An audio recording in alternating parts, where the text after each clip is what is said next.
The first time a man touched her, he didn't just lose his money. He turned to dust. Before the market bell rang, she was already there. Not selling, not buying, just watching, waiting. Her eyes scanned the crowd like someone counting their goods. One by one, but she wasn't looking at goods. She was looking at men. No one knew her real name. No one asked where she came from. And that silence was the village's first mistake. By the time traders arrived, Adaeze was already positioned. She never sold anything. She didn't need to. Her stall had nothing in it except a small wooden box she kept close. Her fingers always near it, guarding it carefully like it was something special. Men were naturally drawn to her. She laughed with them, held their gaze a little too long, and lightly touched their wrists while asking for help with things she didn't really need help with. And each time, the same question, asked differently. "Do you have anything for me today?" They always did. A coin, a bangle, a ring, something gold, something that shines in sunlight. And when they placed it in her palm, she smiled not with her mouth, but with her entire body, as if the metal itself gave her breath. Other women noticed. They always did. She doesn't wet. She eats better than all of us. Her wrapper is always new. Her jewelry always bright. Have seen her eyes at night. They glow faintly like embers. Maybe she's blessed, or something worse. Adaeze heard the gossip but never responded. She simply adjusted her hair, touched the wooden box, and moved to the next target. The box was never far. When she sat, it sat beside her. When she walked, she carried it. When she slept, if she slept, it rested at her feet. No one ever asked what was inside. But not all attention was suspicion. One man, Obina, came for reasons even he didn't understand. Obina was a palm wine tapper, lean, hardworking. His hands was always stained with sap and soil. His father had been a diviner before he died, and Obina inherited something more valuable than land. The ability to see, not everything, not always clearly, but enough. The first time he saw Adaeze, he felt it, a shimmer around her edges, like heat rising from stone. A presence that didn't belong entirely to the human world. He watched her for days, not from desire, but from quiet, careful curiosity. She's not from here, he thought, but she's not trying to hide it either. One evening, as the market emptied, he approached. "You've been watching me," Adaeze said without turning. Her voice was calm, but her fingers tightened around the wooden box. Obina didn't lie. "I have." "Why?" He hesitated, then chose honesty. "Because you're different, and I don't think you're trying to hurt anyone." Adaeze turned slowly, studying him. No gold on his wrists. No wealth in his posture. Just sincerity wrapped in quiet strength. "You see things, don't you?" she asked. Obina nodded. "My father taught me before he died." For the first time in years, Adaeze felt something unfamiliar. Not hunger, not need. Something softer. "Walk with me," she said. And so it began. Not because she hid it well, but because she revealed it in pieces, testing his resolve. The first night she stayed at his compound, she didn't sleep. She sat outside, the wooden box open in her lap, and Obina watched from the doorway as she ran her fingers through its contents. Gold coins, bangles, rings, all glowing faintly in the moonlight. She whispered to them. Not words, just breath. And with each exhale, the gold dimmed slightly, and her skin brightened. Obina stepped outside. "You need it," he said. Not a question. A statement. Adaeze froze, then nodded slowly. Without it, I fade. I've been fading for a long time. What are you? She closed the box. I don't know anymore. I was born in the forest, but I've been walking among humans so long I've forgotten what I was. All I know is this Akerel. She touched the box. It keeps me here. And the men, they give willingly. I don't force them. But you don't tell them the truth either. Adaeze looked away. Would you give gold to a spirit if you knew it was feeding her existence? Obina crouched beside her. I don't have gold. But I have something else. He reached into his pocket and pulled out a small carved figure. His father's divining token, made of bone and wrapped in red thread. This was my father's. It protected him. Maybe it can protect you too. Adaeze stared at it, then at him. Why would you give me this? Because you're tired, Obina said quietly. And I think you've been surviving so long. You forgot what it's like to be cared for. For the first time, Adaeze's eyes filled with tears. Not from sadness, from something she thought was lost. At first, Adaeze tried. She stayed home more. She avoided the market. She held Obina's token close, hoping it would be enough.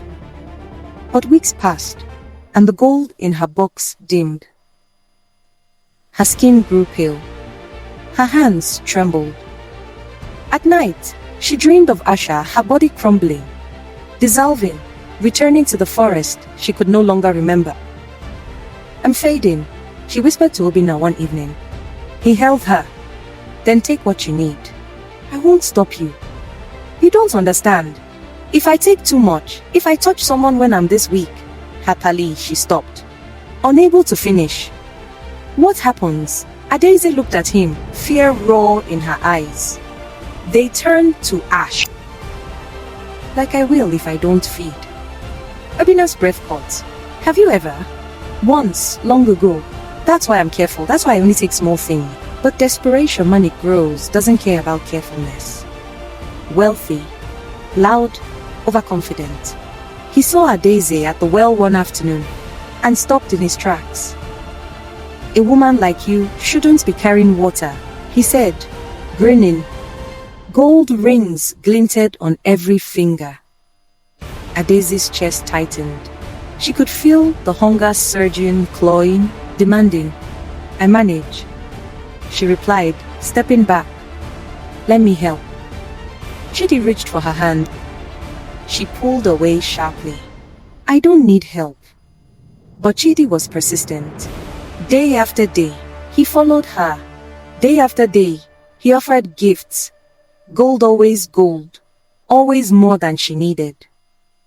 And Adaeze, weakening, began to accept. At first, just coins, then bangles, then an entire necklace, heavy and warm in her hands. Each piece fed her just enough to keep standing, but it also fed the hunger. And the hunger, once woken, wanted more than survival. It wanted abundance, not in her appearance. Adaeze looked healthier than ever, her skin glowing, her movements fluid. But in her eyes, they burned brighter, too bright. You're taking too much, he said quietly one night. I'm surviving, she replied. You're doing more than surviving. Adaeze turned away. You don't understand. For the first time in years, I don't feel like I'm disappearing. I feel real. At what cost? She didn't answer, because she didn't want to admit the truth. The more she took, the less human she felt. The more gold she consumed, the more she craved. The hunger wasn't feeding her anymore. She was feeding it. Chidi had been drinking. He cornered Adaeze outside the market, pulling her close, his hands heavy with gold rings. You've been avoiding me, say. After everything I gave you. Let go, Adaeze said, voice tight with warning. Not until you give me what I deserve. He grabbed her wrist, and the hunger surged uncontrollably. House, sun cracking, pottery iPhone Richie, sudden. Wind rushing violently, like air being sucked from a room conker fell. Dada felt it happen. Pull the drain, the way his warmth flooded into her like water into cracked earth. Chidi gasped, his eyes wide with terror, confusion. His skin grayed, his fingers stiffened, his body crumbling like clay left too long in fire. In seconds, he was gone. Nothing but ash and gold rings scattered in the dirt. Adaeze stumbled backward, staring at her hands. They glowed faintly, pulsing with stolen life. No, she whispered. Her voice cracked. No, no, no, her knees buckled. She fell beside the ash, trembling violently, horror flooding her chest. I didn't mean to. I didn't have fall, she ran. She was on her knees, sobbing, the wooden box overturned beside her, gold spilling into the dirt. I killed him, she whispered. I killed him, and I felt alive. Obina knelt beside her, his face pale but steady. Adaeze, show, don't. No, don't tell me it's not my fault. Don't tell me I can stop. I can't. This is what I am. Then leave, Obina said quietly. Go back to the forest, before you hurt anyone else. I can't go back. The forest won't take me anymore. I've been human too long. Then what do you want? Adaeze stared at him. Broken. I don't know. Obina reached for her hand. She flinched. I'm not afraid of you, he said. You should be. Maybe. He smiled sadly. But I'm not. Days passed. Then weeks. Adaeze tried to resist, but the hunger grew louder. Emeka. Ifeanyi. Dubem. One by one, men approached her, and one by one, she drained them, sometimes just enough to survive. Sometimes too much. The village began finding ash where men used to stand, gold scattered in compounds, families waking to empty beds. Whispers turned to accusations. It's her, the woman with no past. She's a demon. Obina defended her as long as he could, but even he couldn't deny the truth. The village elders came at dawn, torches in hand, chanting protective prayers. Adaeze stood in Obina's compound, the wooden box clutched to her chest, her skin glowing with stolen life. Leave, Obina said to the elders. She'll go. I'll make sure of it. She's killed 6 men, the elders said. We cannot let her walk away. Then you'll have to go through me. Adaeze's breath caught. Obina, don't cabble. I'm not letting them hurt you. They should hurt me. Her voice cracked. I'm a monster. No. Obina turned to her, tears in his eyes. You're just trying to survive. But this Sao, he gestured to the village. The ash, the fear. This isn't surviving anymore. This is destroying. Adaeze looked at the box in her hands. All the gold, all the lives, all the hunger that would never stop. She opened it slowly, and she let the gold spill into the dirt. Her skin dimmed, her glow faded, her legs buckled.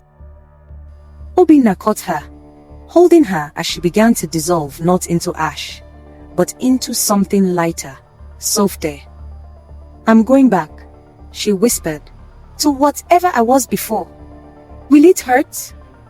I don't know, but I'm tired of hurting others. Obina held her tighter. I wish we had more time. We had enough. She smiled faintly. You showed me I was more than hunger. That's more than I deserved. And then, like smoke caught by wind, she was gone. All that remained was the wooden box, empty, and Obina, kneeling in the dirt, holding nothing. The village buried the gold, but they could not bury the memory. Some hungers can only be fed by letting go. And in the end, Adaeze didn't pay with coins. She paid with herself.